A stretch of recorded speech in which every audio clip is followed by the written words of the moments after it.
Hi hello good morning everyone. இன்னைக்கு வந்து ஒரு மார்னிங் ரொட்டீனும் அதே மாதிரி ஹெல்த்தியான சிம்பிளான ஒரு லஞ்ச் பாக்ஸ் ரெசிபி தாங்க இன்னைக்கு காமிக்க போகிறேன்.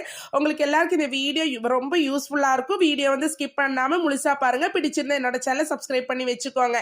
காலையிலேயே வந்து சாப்பாட்டுக்கு அரிசியை போட்டுட்டு வெள்ளைப்பயன்னு சொல்லுவாங்க கேரளாவில், தட்டைப்பயன்னு நினைக்கிறேன், அதை போட்டு தான் குழம்பு வைக்கிறேன்.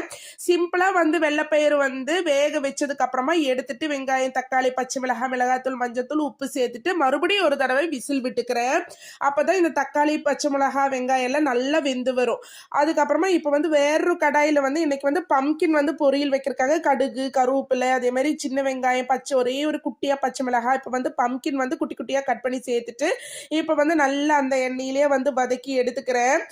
எண்ணெயெல்லாம் அதிகமே சேர்க்க வேண்டிய தேவையில்லை. அதுக்குள்ளே தட்டைப்பயிறு வந்து வெங்காய தக்காளியில் வெந்து வந்துருச்சு. இதில் வந்து மற்ற எதுவுமே சேர்க்காம சூப்பராக பம்கின் வந்து பொரியல் ரெடி ஆயிடுச்சு. பையனுக்கு வந்து ஸ்கூல் கொடுத்துட்ருக்கு.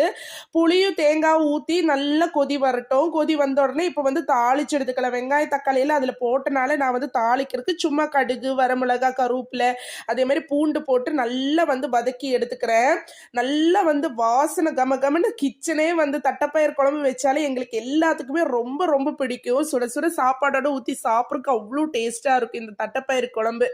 அதுக்கப்புறம் டிஃபன் கேரியரில் வந்து நான் வந்து பேக் பண்ணிட்டு இருக்கேன். முட்டை வந்து சிக்கி பொரிச்சிருந்தேன், அதையும் வச்சுட்டு மேலாப்பில் வந்து சாப்பாடு வச்சுட்டு இப்போ வந்து பம்கின் வந்து பொரியலும் கொடுத்து விட்றேன். தட்டைப்பயிறு குழம்பு எதுவுமே அவங்களுக்கு குழம்பு எதுவுமே கொண்டு போக மாட்டாங்க.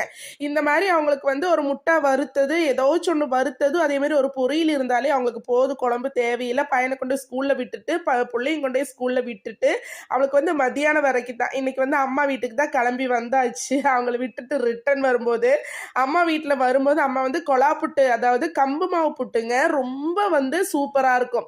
மீன் குழம்பு காலையிலே வந்து அயில மீன் வந்துருச்சுன்னு வாங்கி வச்சிருந்தாங்க. வா வான்னு சும்மா கூப்பிட்டுட்டு இருக்காங்க. என்ன இப்படி தொல்லை பண்றீங்கன்னு சும்மா தான் வந்து பார்த்தேன். ஆனால் வந்து மீனெல்லாம் வாங்கி குழம்பு வச்சுட்டாங்க, என்ன கூப்பிட்டுட்டு இருக்காங்க.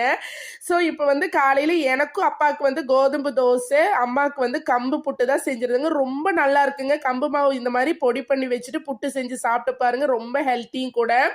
இன்னைக்கு வந்து நானும் அப்பாவும் சுட சுட நல்ல கோதுமை தோசையும் பாருங்க கம்பு புட்டு எப்படி இருக்குன்னு, ரொம்ப டேஸ்டா இருக்கும்.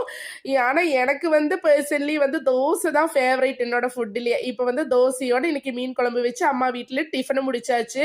இன்னைக்கு வேலைகள் இவ்வளவுதான். உங்களுக்கு எல்லாருக்கும் கேரளா ஃபுட்டும் கேரளாவும் பிடிச்சிருந்தா என்னோட சேனலை கண்டிப்பா சப்ஸ்கிரைப் பண்ணி, லைக் பண்ணி, ஷேர் பண்ணி சப்போர்ட் பண்ணுங்க. பாய். நெக்ஸ்ட் வீடியோல மீண்டும் சந்திக்கலாம்.